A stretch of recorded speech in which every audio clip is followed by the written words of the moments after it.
Feeling the loss of control in the spirit, so colorful. If you feel it, then let's go to a place where you belong. Give you strength to carry on. Open your heart, set your mind at ease. Live your life and you'll be free. We're gonna rise, rise, rise. Keep on rising, rise, rise, rise. Rise,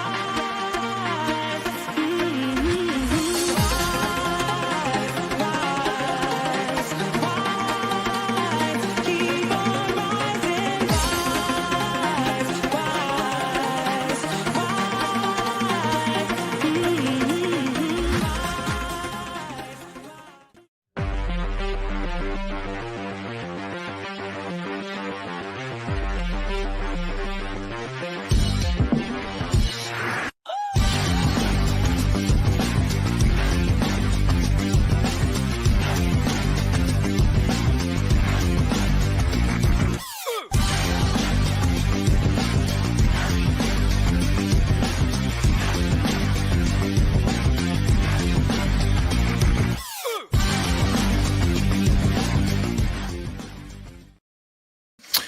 Good morning, everybody, and welcome to the Toon Review for this morning's latest news show. My name is Paul. Thank you very much for tuning in.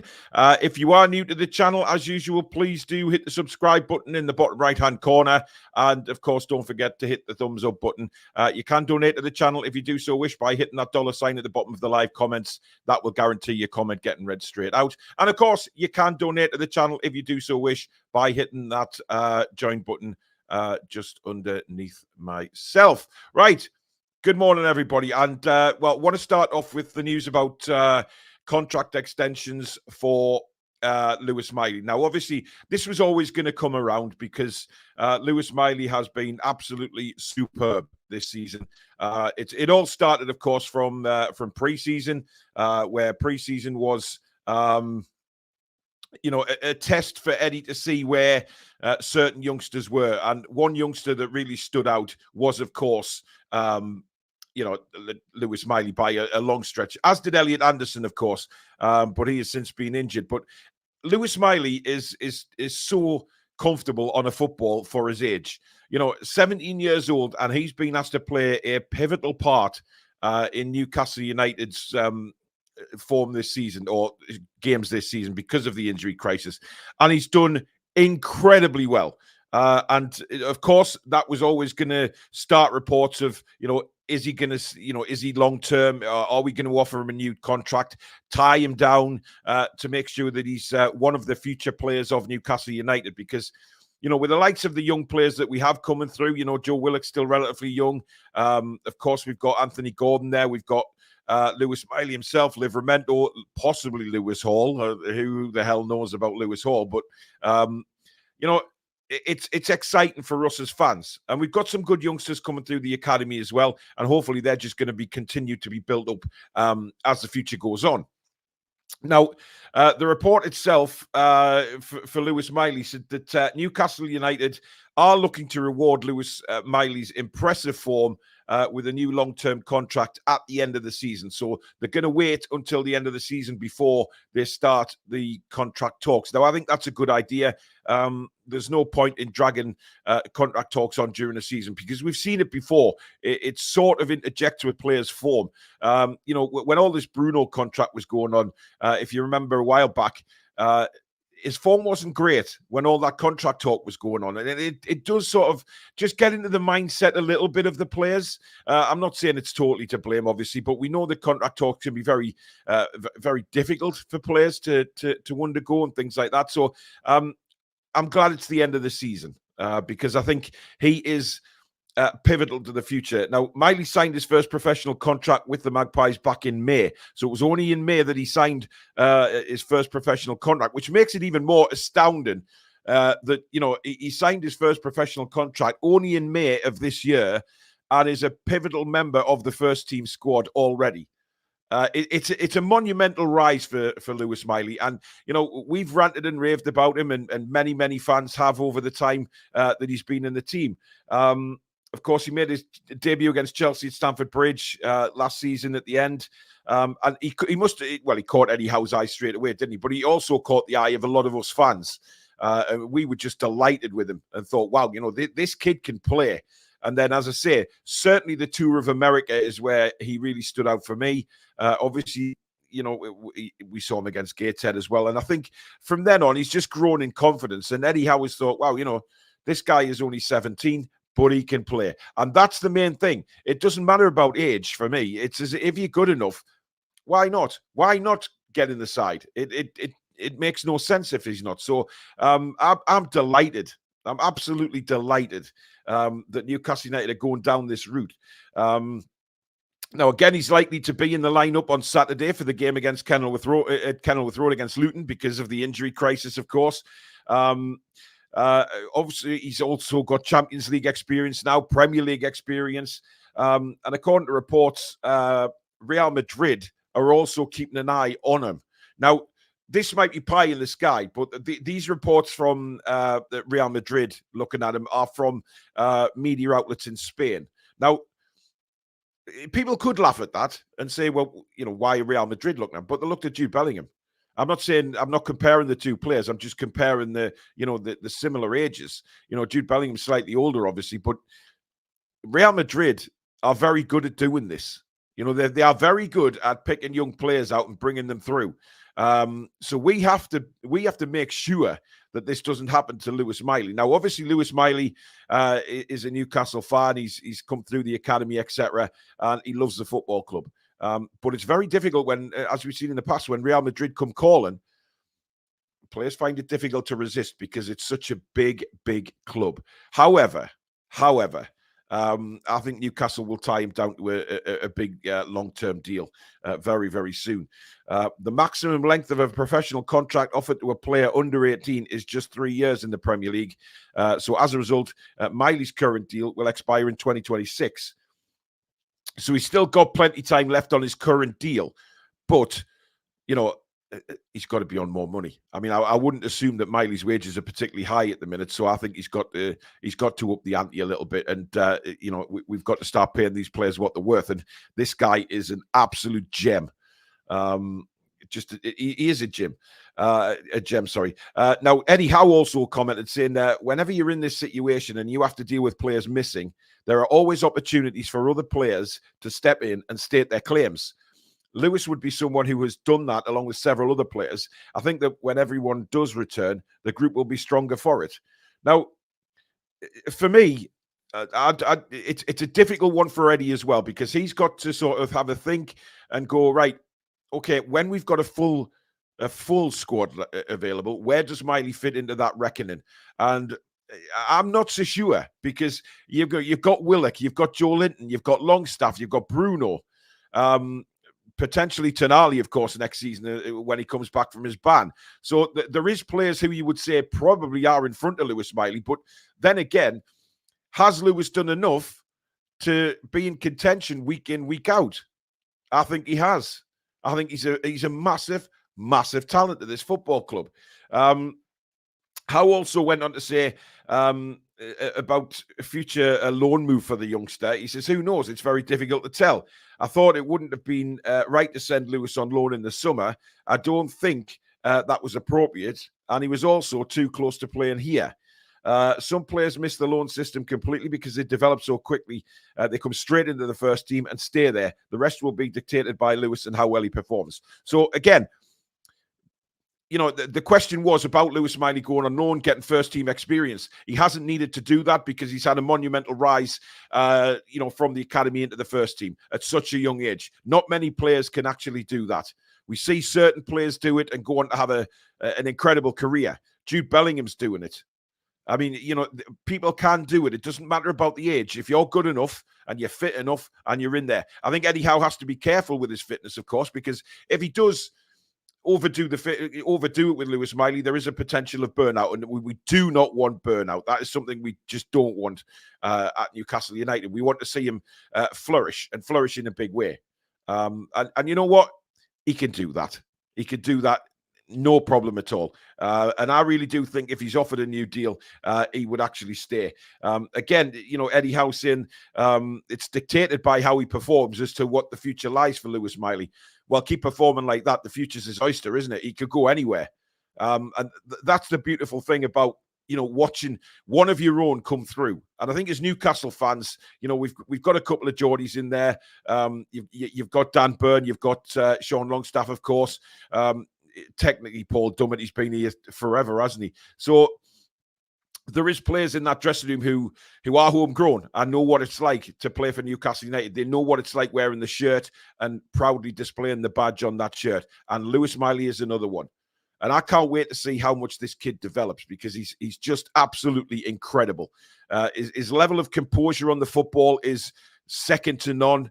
The way he plays with linking up with Bruno, the runs he's making into the penalty area now. And let's not forget that he's learning every day as well from Eddie Howe and from the likes of Bruno, etc., and the senior players in the squad. So he's learning every day, which means he's learning in training, but he's also learning on match days, and he's getting better and better and better and better.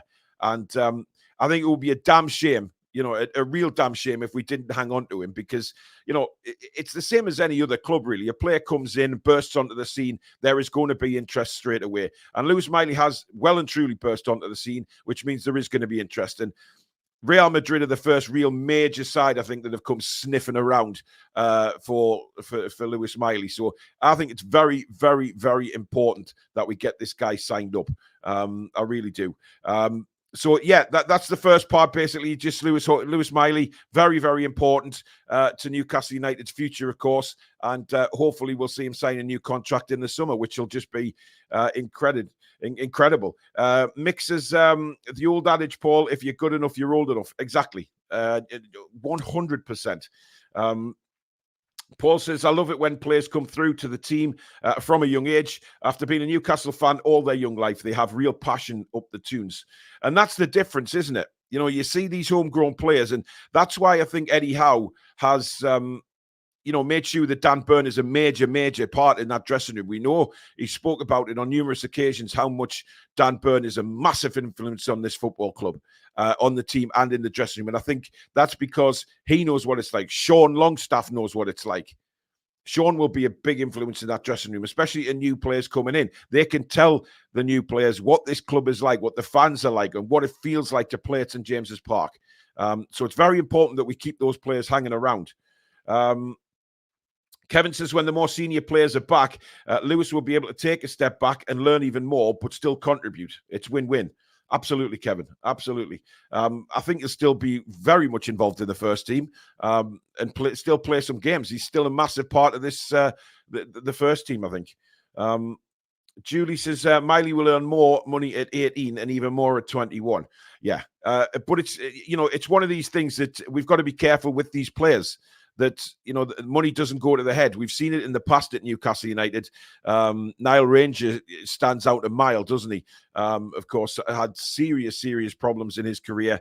Could have been a wonderful footballer, had the talent, but decided to use that, throw it in the bin, quite frankly. And we don't want to see that happening to youngsters anymore. Spike says, it's always a dream to play for the club you support from childhood. Lewis Miley thinks his youngest brother Leighton is the most gifted brother, and he is at the Mackham Academy. Yeah. There's a few Mileys kicking about, to be honest, and there's some very good Mileys.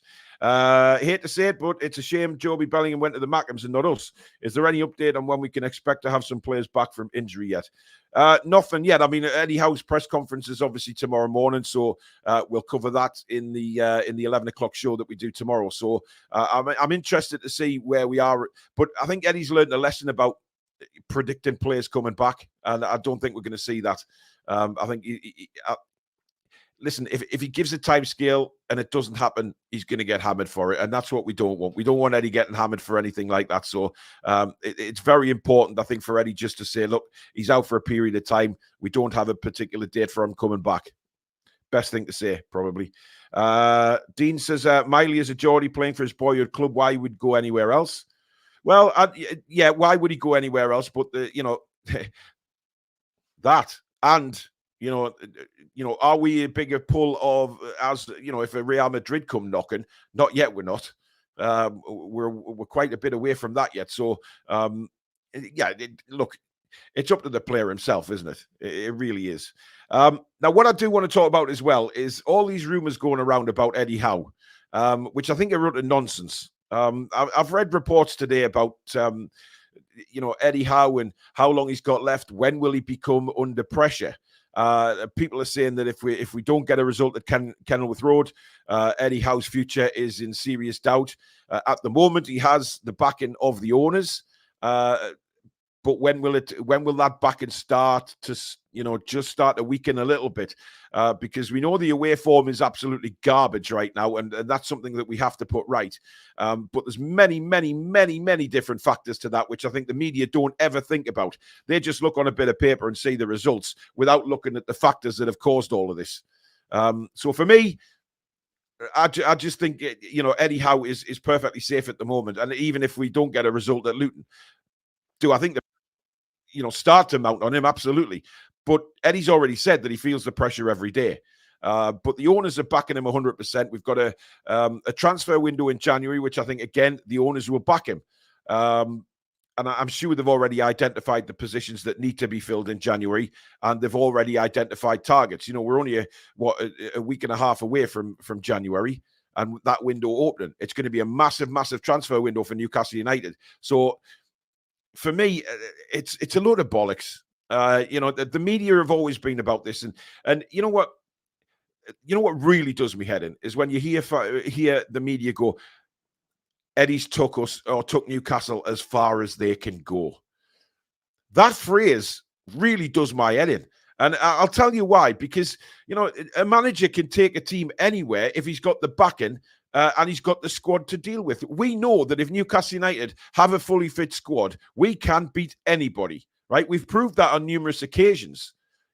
Eddie Howe will make mistakes, and I've said this many, many times along the way as well, that he will make mistakes, all right? That's going to happen.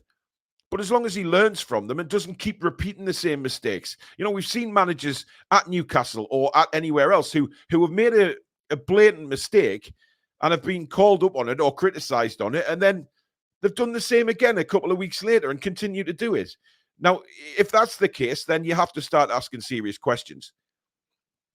But obviously, at the moment, I think Eddie's position is perfectly safe. I just want to see Eddie become a legend at this football club. People forget what he's done since he's come in. They look at the away form this season and think, Newcastle are struggling. We're now out the Champions League. We're being knocked out the Carabao Cup. It's been a dreadful week for Newcastle United, apart from Fulham in between. But the two competitions were out. So does that ramp up the pressure on Eddie Howe? I don't think so. I think he feels the pressure anyway. But you know what? This guy is a manager that we should be hanging on to for dear life, because the grass is not always greener. And I've seen so many rumors about Jose Mourinho coming into the club, etc. And I don't see what Jose would offer anymore. I think he's still manager of Roma. He's still kicking about. But is he the man to come in and transform the football that we're playing on the pitch? Because I think, when we were at full flow, nobody plays better football than us when we're at full flow. Manchester City, maybe, but when we've got a fully fit squad and we're out there passing the ball around and high press and going at teams, we're unstoppable. We're absolutely unstoppable. But some of the stuff I read is absolutely bizarre, because they just want to ramp everything is in the media has to be on a negative basis with Newcastle United, and it's laughable and it's ludicrous and it's just stupid. But it will never go away. Don't get me wrong; it's always going to be there, because the saltiness and hatred that I see for Newcastle United from Southern media or fans in general. It's absolutely laughable. It really is. Just because we've had a little bit of a upturn in form in the last 2 years with the takeover and everything, people just try and destroy us, and it's just laughable. It really is. Mark says, considering all the injuries, the teams we have played in both cup competitions, and we are still in a great position in the league. Look, we've had some great results. Let's not you know, the Paris Saint-Germain one stands out a mile, doesn't it, in the Champions League? It was just at St. James's. It was an incredible atmosphere. Eddie's also, we've beaten the 2 Manchester clubs in the Carabao Cup. One of them away from home. What else can he do? Gary says, 100% agree with you there, Paul. Keep hold of Eddie at all costs. Darren says, I think we became a little delusional over where we are. If we want to progress, we need players in, and our old fringe players must be moved on. Our injuries have proved how fragile we are right now. Exactly. And it's a very, very good point by Darren. You know, we overachieved last season massively, right? We all predicted hopefully a top 10 finish last season, and we get Champions League. Now, if that's not overachieving, I don't know what is. The players put in a monumental effort. Eddie put in a monumental effort, and you know we had a wonderful time achieving 4th place. We got to a cup final. Everything was just so good, and I think because of that, you know, we've forgotten where we are a little bit. We've taken a massive step forward, but I think to take another massive step forward, we also need to take a slight step back. We as fans just expecting just that little bit too much this season. I think we all thought, oh wow, you know, Champions League. Let's go and qualify for the next round. Let's get to another cup final. Let's get 4th. Try and get in the top 4 again. It doesn't work like that in football, and football is very much ups and downs. And sometimes you have to have a little bit of a down to achieve that up again. And I think that's where we're heading. You know, this season for me, I want a good run in the FA Cup. Yes, who doesn't? But we need to beat Sunderland. That is the one thing coming up that we just simply have to do. League position, you know, I think we're good enough for top 6. I think top 4 is going to be a struggle because of our away form. If that doesn't improve, certainly in the coming months, then you're not going to finish top 4 if you can't get results away from home. We've had a few draws that, you know, some of them we were lucky to get away with. Some of them we didn't play very well. I don't know. It's difficult to predict a league position this season because of our away form, which of course last season was a completely different kettle of fish. We were going everywhere and performing week in, week out. It's not like this season, like that this season. I think that's because you have to take a slight down to get the ups. Tangy says, under the circumstances, playing semi-final games in January would be disastrous for us if we went through. Let's get back to playing 1 game a week and kick on next season with a bigger and fitter squad. I agree with that. I think, you know, we just haven't... Listen, it's a learning curve. We haven't had the squad big enough to cope with all the demands of all the games this season. But what we have done is had a reality check. And that reality check just basically says, right, this is where we need to be. You've had your eyes open to how difficult it can be, but it's also a wonderful place to be. The Champions League. It is an incredible place to be. The fans have had a wonderful time going abroad, watching Newcastle United into Europe, the likes of Milan and Dortmund and Paris and things like that. That is a taster of what we can do season in, season out. And you know what it is? I cannot wait to see where we go as a club. It's a taster, but I think we've had too much of a taster in certainly last season, and reality checks have come around very, very quickly this season. Eddie is a bright young British manager who can bring us a Ferguson-style dynasty. We need a bit of patience. If Gordon is out, we only have Miggy that has pace, and that will make it hard, in my opinion. Hope we win, though. Well, we don't know what the situation is yet on Anthony Gordon. Hopefully, he'll play. You know, it was a painful injury he got. However, I'm hoping it's just sort of, it was really sore. Not that I'm sort of, what I'm saying is I hope it's really sore and it was more of an impact than actually any sort of ligament or calf damage. And hopefully he'll be okay to play. But of course it will be painful. Gary says, if Sunderland beat us, which is not what I want, we will never hear the last of it from them, Paul. Oh God. Oh my God. Yeah. Julie says, questions may arise if we lose to Sunderland.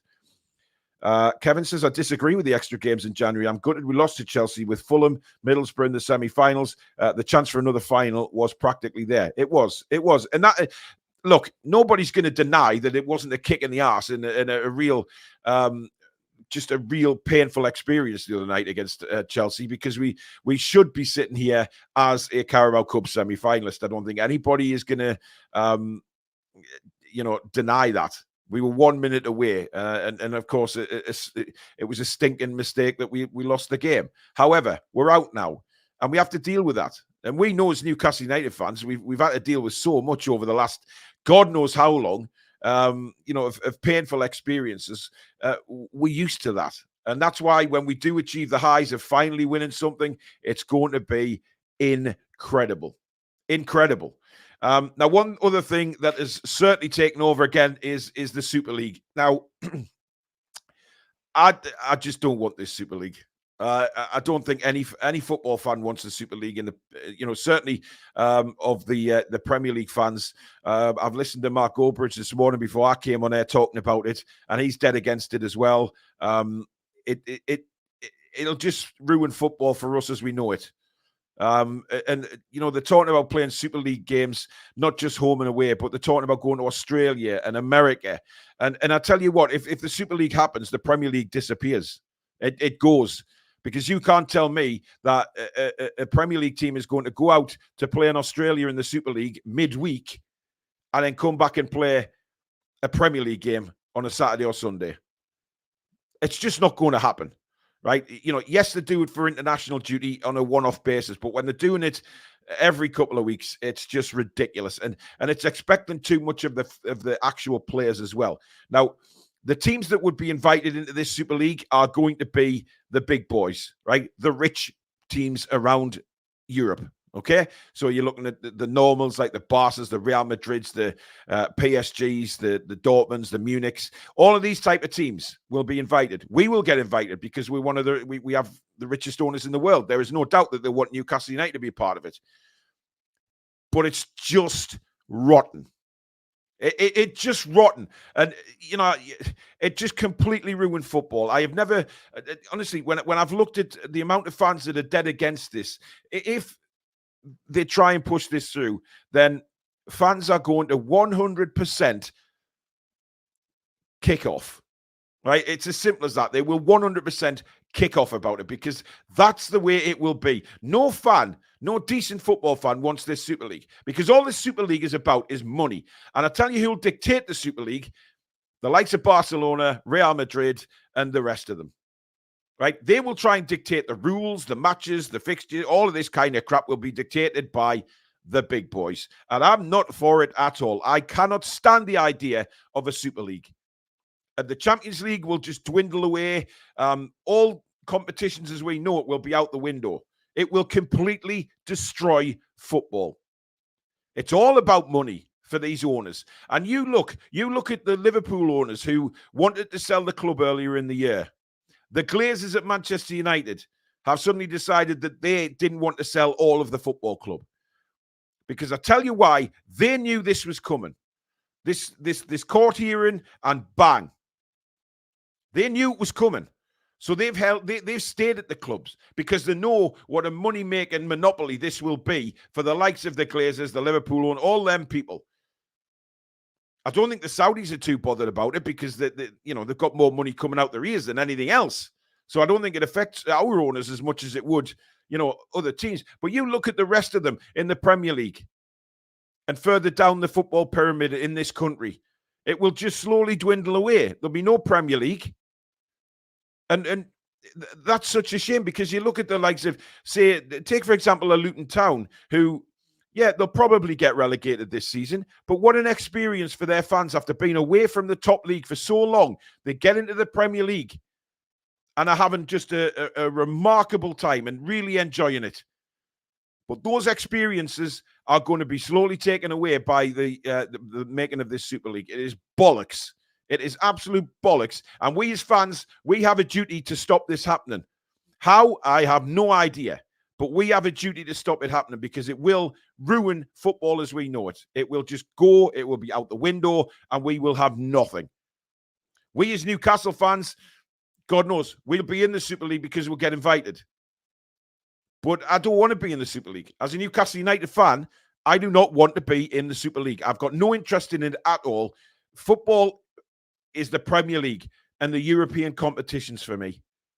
Not a Super League that basically benefits one person and one person only, or a group of people, and that's the owners, the stinking rich owners of these football clubs. That's the only people who will benefit from it. And, I've seen something this morning saying it's going to be completely free to watch. I don't give a damn. I don't give a damn. Yes, maybe at the initial start of it, people will say, oh, Barcelona are playing Munich, or, there's some big games in the Super League. But there's big games in the Champions League.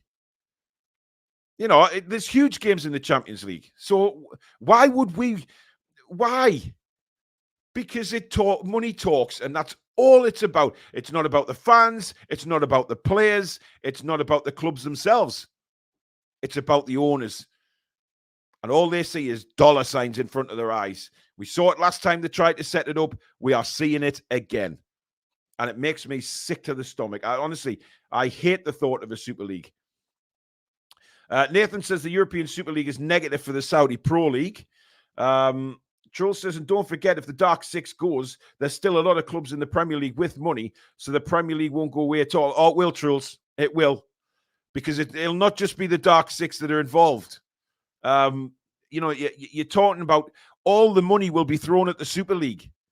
The Premier League won't get the same kind of money. Other leagues around Europe won't get the same kind of money. It'll be all down to the Super League. The Super League will take priority over everything. And that's why you will see the Premier League and other major leagues around Europe dwindle away, and people just getting fed up because there's no money being thrown into the Premier League, because it's all going to one place, which is the Super League. That's why all these greedy owners are now, seeing the dollar signs in front of their eyes. But I think we as fans, we have a duty to try and stop this as best we can. Baz Down Under says, would you walk away? I wouldn't walk away from supporting Newcastle United. I mean, you can't do that as a fan. You couldn't walk away just because we're in a different league. But I'm saying I don't want it. I don't want it as a fan. And I don't think any fan wants the Super League, because it will destroy football as we know it. It's football now, and growing up is all about the top division, the pyramid. We have the best pyramid system in the world for me in English football. There's so many opportunities for really small teams, a few times a season to go against the big boys or get promoted. You look at some of the teams that have come up from, the conference or the National League as it's known now. Really small teams, but suddenly they get into the Football League. And it's a wonderful story for them. I just think everything is, the money is not going to be there in the Premier League anymore, as it would be if a Super League wasn't there. Julie says, this is why we weren't welcome and why Levy was hell-bent getting clubs together to block our every move. Irani Granny says, UEFA is corrupt as hell. Competition drives markets. Just because this ruling doesn't mean Super League. Premier League contracts will state where people can play, so it's still secured. Well, I mean, I understand that, but also you've got to look at, they made this ruling in court, and I don't know. I'm sick of it. The Super League is just a boring Americanized format of the Premier League. Will be boring, no winners or losers. Exactly. However, what I have seen is they are trying to maybe create a 4-tier system of the Super League. So you've got like 4 different divisions. How many clubs? Because how many clubs, if they're wanting this to be the elite, then if they're going to have 4 different levels or 4 different leagues, then they're only going to have, 6, 7 teams in each division of the mighty powers of football? Nah, doesn't work for me. It doesn't work at all. It is, and Chippers is right, it's Americanized. There's a lot of American owners in the game now, and they're trying to get exactly the same as what they have in their country. Ian says, I don't think we'll be invited as they hate us. And if we are, I'm not sure our owners will want to join. Well, they don't need the money. Put it that way, Ian. And that's what I said before. They don't need the money. And that's maybe, swaying on our side as to not going into Super League, is that the Saudis don't need the money. But when you're a greedy American, it's very different. We've seen that with the Glazers, the owners of Liverpool. Very greedy are the Americans, and they'll do anything to get money in. And I'm not putting that on the American community as, all in one basket here. What I'm saying is American businessmen like the Glazers only think of money. They don't think of the fans or what effect it'll have on the players or where the club will be in 10, 15 years' time because of this. They think of the here and now and the best way they can earn money. Nothing to do with the fans. They have no interest in the fans. Absolutely none. Bruno says Super League isn't going to happen. Fans won't let it. I hope not. TV companies won't bid huge pounds for a weekend Premier League. Exactly. The money will start to fade away. And that's why I think that these people who have got this idea of the Super League coming into their heads is all because, you know, they know that the TV companies will bid millions for this. They know they will. Where does that leave English football, or, you know, La Liga or Bundesliga or Liga, those type of leagues, Serie A? Where does it leave them all? Dwindling away. Julie J says, we look at Spurs, Chelsea, and Man United and where they've been in the league the last couple of seasons. Yeah, they'll jump at the chance. Chelsea will jump at the chance, and you know Todd Bowley will. I'd go support Sunderland if Newcastle join the Super League. Wow. I'll tell you what, that's a statement. What is the Super League proposed to be, Paul? There's nothing come out yet. These are just media reports of the plans that they have. But I just hate the idea of it. Keith says us Americans sure know how to show up on the scene and start pissing people off. Yeah, well, like I say, Keith, the businessmen over there in America, like the Glazers, are just fully focused on, you know, money and building franchises and things like that. And, you know, it doesn't work over here. It just doesn't. Fans across Europe stated they weren't interested in the Super League. They're way more interested in their own domestic leagues. It's simply not going to happen. Well, let's kick fingers crossed. Tangy says 4 different divisions. The big money will go to top division. It will be no different to what we have. It's for the Spanish and Italians to get money because they can't compete with English Premiership. Yeah, look, there's no doubt that the Premier League, you know, across Europe is seen as the big league. And there's a lot of jealousy amongst the other leagues because of that. They see the Premier League as this massive, big money-making bonanza. And a lot of the owners of clubs from outside the Premier League are looking at this thinking, right, how can we start making the money that the Premier League does? Because the Premier League is huge in every country in the world. You know, it's broadcast everywhere. You know, the Bundesliga, La Liga, etc., do not get the viewing figures as what the Premier League does. And that really does grind at the owners of other clubs across Europe.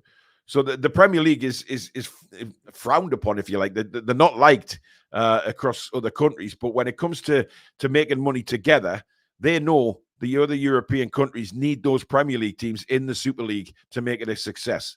Because the Premier League teams have such a big following across the world.